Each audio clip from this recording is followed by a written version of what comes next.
সাংবাদিকদের সুযোগ সুবিধা নিশ্চিত না করে অ্যাটকোর ঘোষণা অযৌক্তিক বলে মন্তব্য করেছেন ব্রডকাস্ট জার্নালিস্ট সেন্টারের চেয়ারম্যান ফাহিম আহমেদ।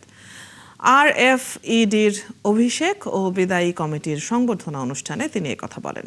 এ ধরনের সিদ্ধান্ত স্বাধীন সাংবাদিকতা, পেশার গতিশীলতা এবং শ্রম আইনের পরিপন্থী বলেও আখ্যা দেন তিনি। ঢাকা সাংবাদিক ইউনিয়নের সভাপতি শহীদুল ইসলাম অ্যাটকোর নতুন ঘোষণার প্রতিবাদ জানিয়ে বলেন, এই সিদ্ধান্ত সাংবাদিকদের জন্য আরেকটি কালো আইন। আমরা আসলে এটা একটা সার্কেল মিল করি, এটা প্রি ইলেকশন, ডিউরিং ইলেকশন এবং পোস্ট ইলেকশন। সো আমাদের এই সাংবাদিক কর্মী মানে গণমাধ্যম কর্মীদের কাছে বা সহকর্মীদের কাছে আমরা সবসময় দেখি যে প্রি ইলেকশন এবং ডিউরিং ইলেকশনের মধ্যে যে ফোকাসটা থাকে, কিন্তু পোস্ট ইলেকশনে যে জায়গাটা আসলে অ্যাকাউন্টেবিলিটিটা অ্যাকচুয়ালি এনশিওর করা যায় সেই জায়গাতে একটু ফোকাসটা কম থাকে। তো আমরা প্রত্যাশা করি সেই জায়গাটা হবে। বাংলাদেশের ইতিহাসে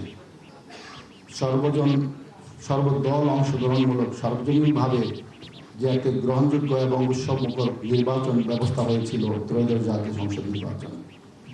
মানুষ যখন গত তিনটি নির্বাচনী ব্যবস্থাপনায় জনগণ যখন ভোটাধিকার থেকে বঞ্চিত হয়েছিল, তারপর সর্বজন গ্রহণযোগ্য একটা নির্বাচন ব্যবস্থা আমাদের দিয়েছিল বর্তমান নির্বাচন ব্যবস্থা।